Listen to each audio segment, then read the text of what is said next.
As a child at school, the first thing I remember learning in history class was the Battle of Hastings in 1066.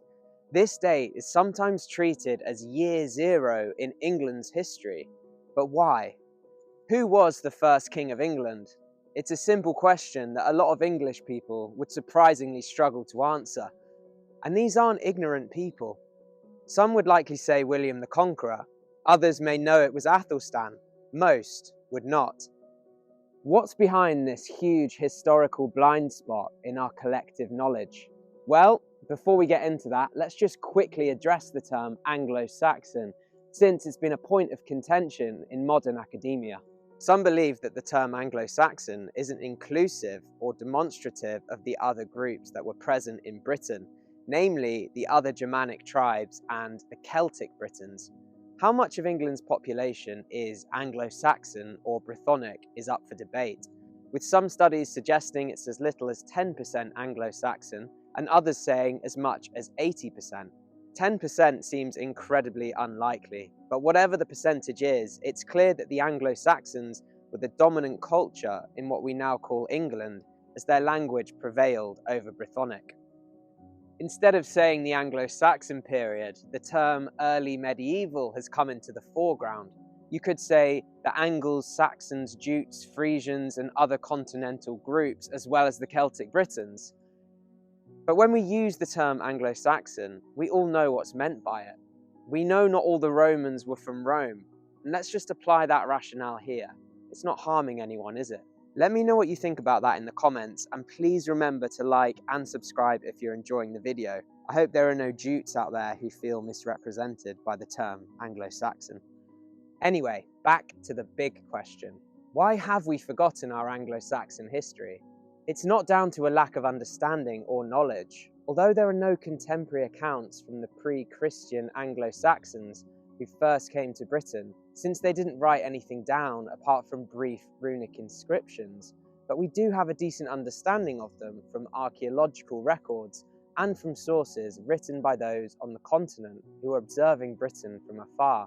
And later, when the Anglo-Saxons converted to Christianity, we have an influx of sources, so the information is there. Christianity may have played an important role. Early heathen Anglo-Saxons in England sat uneasy with the Victorians and the early 20th century moral and religious beliefs, which ultimately shaped our education system. The Victorian era marked the beginning of mass education and therefore played a huge part in our collective understanding of English history. They loved the Anglo-Saxon kings, don't get me wrong, but this was only after the conversion.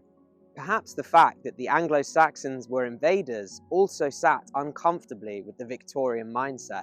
They were incredibly moralistic with their interpretations of history.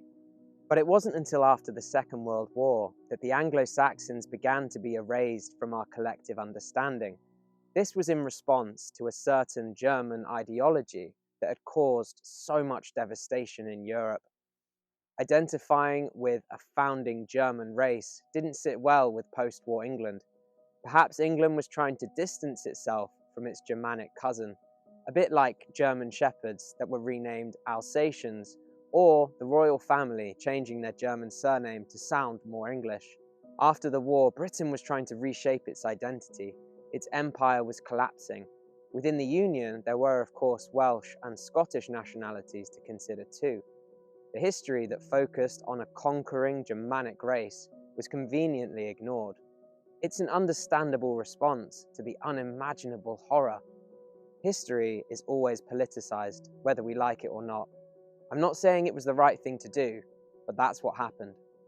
Now we're going through yet another period of sanitizing and rewriting our past. We don't want to face the violence or the difficult parts of history, or to accept the duality of human nature. Would teaching about the Anglo-Saxons glorify an invading people? The Anglo-Saxons came and they took the land for themselves. Were they wrong to do so? We just can't apply that kind of morality onto people who lived in a completely different cultural context to our own. It was 1,500 years ago. The interesting questions would be, why did they come? How did they live and what did they believe? Through asking these questions, we can understand how we got here, how our language and our culture developed. However, cultural sensitivity is still important with Britain. An air of English superiority has led to a deterioration of languages and cultures both overseas and at home. I'm curious to see how many English people take offence to that. It falls into that kind of black and white thinking that I mentioned earlier. People across the political spectrum are guilty of it. Saying something negative about England's history doesn't mean that I want to erase it or to ignore it. It doesn't make someone unpatriotic. I love English history and I've dedicated a lot of my time to studying it, but particularly on social media, we're reduced to black and white, friend or foe. If you're not with us, then you're against us. Great minds think alike, but it's fools who seldom differ. The Anglo Saxon period is absolutely fascinating. It should be studied and it should be celebrated for its cultural richness, not weaponized by the right or villainized by the left. It's about approaching it with a clear and balanced mind.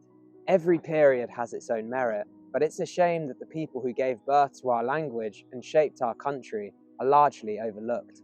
If you enjoyed this video, please remember to like and subscribe, give it a thumbs up, hype it, and please comment. Now, next week, I'll be back with a proper historical adventure.